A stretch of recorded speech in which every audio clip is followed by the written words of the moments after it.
Assalamualaikum warahmatullahi wabarakatuh. Perkenalkan, nama saya Hana Zakiyah, NIM 2020-33116-1C. Hari ini saya akan menjelaskan tentang cerita rakyat. Cerita rakyat, cerita rakyat. Cerita rakyat itu apa sih? Ya, cerita rakyat adalah cerita yang berkembang di setiap daerah dan memiliki asal-usul cerita tersebut. Kalian tahu kan cerita tentang asal-usul kota Surabaya? Ceritanya antara Suro dan Boyo. Ya, cerita tersebut pun disebut dengan cerita rakyat. Selain pengertiannya, saya juga akan menjelaskan tentang ciri-ciri cerita rakyat. Cerita rakyat punya ciri-ciri. Iya dong, cerita rakyat punya ciri-ciri. Di sini saya akan menyampaikan 3 ciri-ciri cerita rakyat. 1. Disampaikan secara lisan. Jadi dari mulut ke mulut yang berkembang menjadikan cerita tersebut cerita rakyat. Terus yang kedua, disampaikan secara turun-temurun dari buyut ke nenek, ke ibu, ke anak, ke cucu. Ya, seperti itu. Jadi turun temurun. Terus yang ketiga, bersifat tradisional dan memiliki nilai leluhur. Kok bersifat tradisional? Ya, karena cerita rakyat berasal dari masa lampau dan bersifat leluhur karena menceritakan tentang leluhur. Dan juga terkadang cerita rakyat juga bisa kita ambil nilai moralnya yang dapat kita pelajari. Dan yang sekarang, setelah ciri-cirinya, saya akan menjelaskan tentang manfaat dari cerita rakyat. Cerita rakyat mempunyai manfaat, yaitu 1, sebagai hiburan.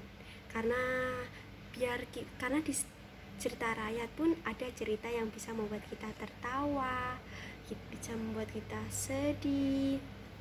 Selain itu, cerita rakyat juga bisa sebagai pendidikan. Yang kedua ya, cerita rakyat sebagai pendidikan.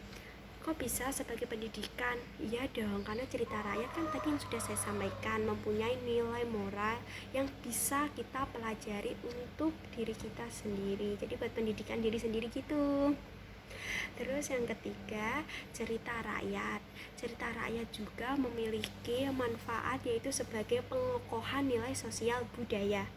Pengokohan nilai sosial budaya, ya karena cerita rakyat kita bisa mengetahui budaya dari setiap daerah-daerah. Jadi kita bisa mengenal daerah tersebut karena adanya cerita rakyat. Yang paling penting nih, cerita rakyat juga mempunyai macam-macamnya yang bisa kita tahu perbedaannya dan bisa tahu contohnya, karena saya juga akan memberikan contohnya. 1. Dari macam-macam cerita rakyat, saya akan menjelaskan ya. Dari nomor 1, yaitu legenda.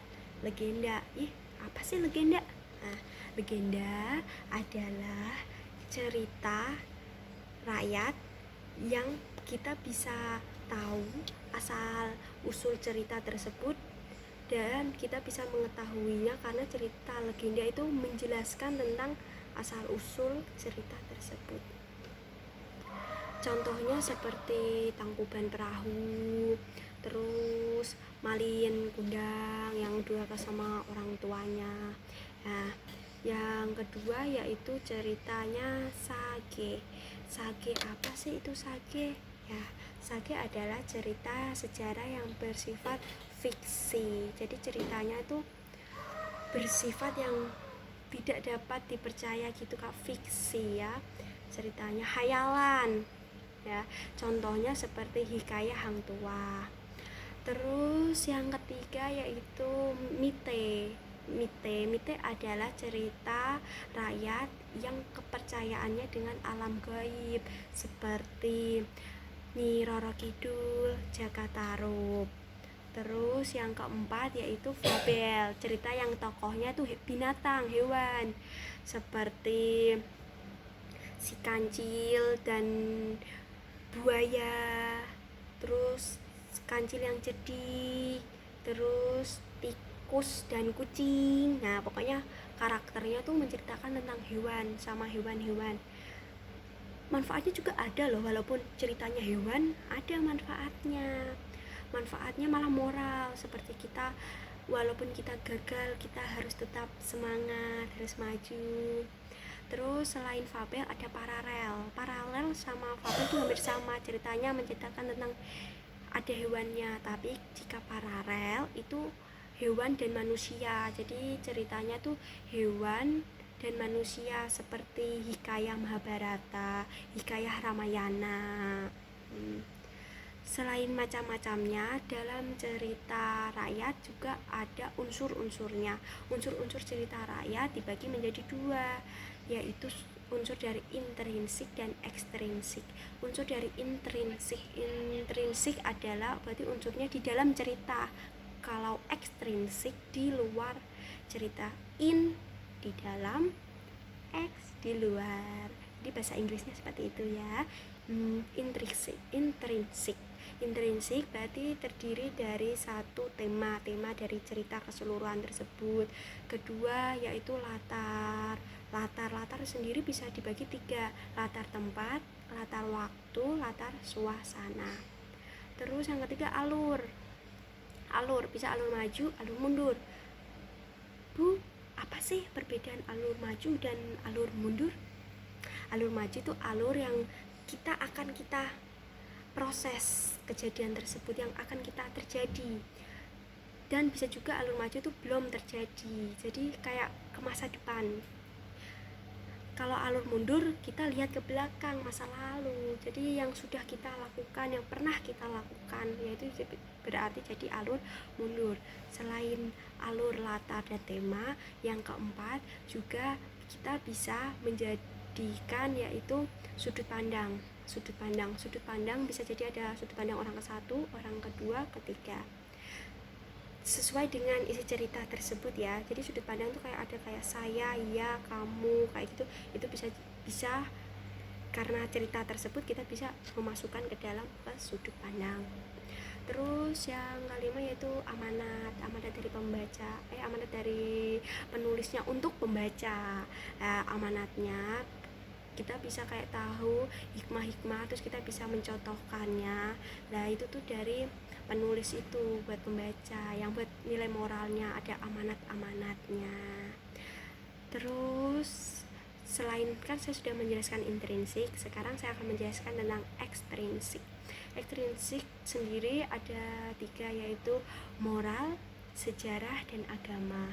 Jadi di unsur luar tersebut kita bisa mencari mana yang tema sejarahnya, sejarah apa, moralnya apa, dan sosial budayanya apa, seperti itu ya.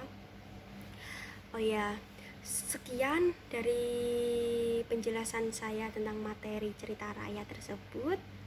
Jika ada salah penjelasan saya mohon maaf. Oke, sekarang karena di era pandemi ini kita harus ingat pesan ibu, yaitu 3M, yaitu jangan lupa mencuci tangan, menggunakan masker, dan menjaga jarak.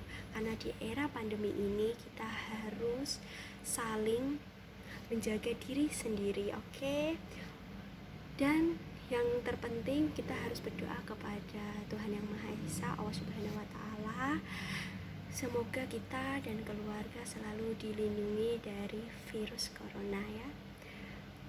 Dari saya Hana Zakiyah. Wassalamualaikum warahmatullahi wabarakatuh.